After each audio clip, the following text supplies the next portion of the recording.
हमने कभी ना कभी किसी व्यक्ति से यह बात जरूर सुनी होगी कि हमारे शरीर की कुछ सीमाएं होती हैं।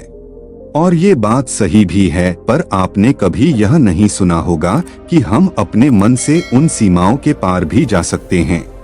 आज हम आपको इन्हीं के बारे में बताएंगे और आज की यह सारी बातें महात्मा बुद्ध ने भी अपने उपदेशों में कही है।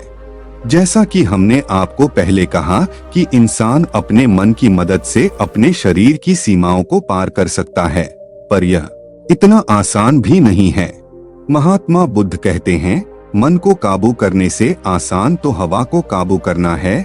और अगर महात्मा बुद्ध ही ऐसा कह रहे हैं तो हमारे लिए तो मन के झांसे में फंसना आम बात है। लेकिन अगर हमें किसी बड़े मुकाम पर पहुंचना है तो हमारा मन हमारे वश में होना ही चाहिए, जिससे वह एक मित्र की तरह हमें जीवन की मुश्किलों से निकलने का रास्ता बताया और जिससे हमारे अंदर पेशेंस और डिसिप्लिन खुद ब खुद आ जाएगा। इसीलिए आज की इस वीडियो में हम आपको 3 तरीके बताएंगे जिससे कोई भी अपने मन को कंट्रोल कर सकता है, तो वीडियो को अंत तक जरूर देखना। सबसे पहला तरीका है अवॉइड टेम्परेरी प्लेयर्स। हम सबको पता है कि हमारा मन काफी चंचल है। ये हमेशा मजे और खुशी की तलाश में होता है और इसी मजे के चक्कर में ये हमें अनजाने में कई तरह की गलत आदतें भी लगा देता है। बुद्ध कहते हैं कि हमारा मन चाहता है कि वह हमेशा अच्छा महसूस करे। जैसे कि किसी व्यक्ति को कभी बाहर की चीज खाने का मन करता है और जब वह वो चीज खा लेता है तो कुछ देर में उसे लगने लगता है कि इससे अच्छा कुछ और कर लिया। वैसे ही अगर कोई व्यक्ति शराब पीता है तो वह चाहते हुए भी उस आदत को छोड़ नहीं पाता, क्योंकि उस चीज से उसके मन को खुशी मिलती है। इसीलिए हमने कई सन्यासियों से सुना होगा कि अगर अपने मन को काबू में रखना है तो इन कुछ देर के मरीजों को छोड़ना होगा, क्योंकि जिस व्यक्ति का मन किसी भी तरह की इच्छा से भरा हुआ नहीं होता वह किसी भी चीज से नहीं डरता। पर इच्छा न करने का मतलब यह नहीं कि आप अपनी जिंदगी ही ना जियो, बल्कि किसी एक बड़े लक्ष्य को चुन कर उस पर अपनी सारी ताकत लगा दो।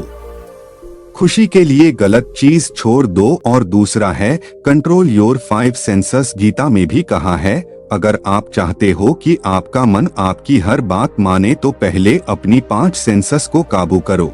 जैसे हम जानते हैं कि जैसी चीज हम खाते हैं वही तय करती है कि हमारा शरीर कैसा होगा, उसी तरह इन 5 सेंसेस से पता चलता है कि हमारा माइंड कैसे होगा। आजकल तो हर कोई अपनी सेंसेस का गलत इस्तेमाल कर रहा है, जिससे उसका माइंड भी वैसा ही हो गया है, जिससे डिप्रेशन, एंजाइटी और कई तरह के माइंड इश्यूज का उन्हें सामना करना पड़ता है। इसलिए हम क्या देख सुन खा पड़ता था बोल रहे हैं, हमें उसका ध्यान रखना होगा। अब आखिरी यानी तीसरा है यूज योर इंटेलिजेंस। हम सभी जानते हैं कि गीता में श्री कृष्ण के द्वारा अपने माइंड को कंट्रोल करने का सबसे सही तरीका कहा है, जिससे अच्छा तरीका और कोई नहीं हो सकता। श्री कृष्ण गीता में कहते हैं कि हमारा शरीर एक रथ की तरह है जो कि 5 घोड़ों से बंधा हुआ है, यानी कि हमारी 5 सेंसेस और उस रथ को एक सारथी चला रहा है जो कि हम है। अब उस रथ को कैसे चलाना है ये हम पर निश्चित है। अगर वह गलत दिशा में जा रहा है तो इसमें भी हमारा ही हाथ है, अगर वह सही दिशा में जा रहा है तो इसमें भी हमारा योगदान है। इसलिए किसी भी काम को करने से पहले उसे एक बार अच्छे से सोच लो, जिसे बाद में किसी को भी पछतावा ना हो।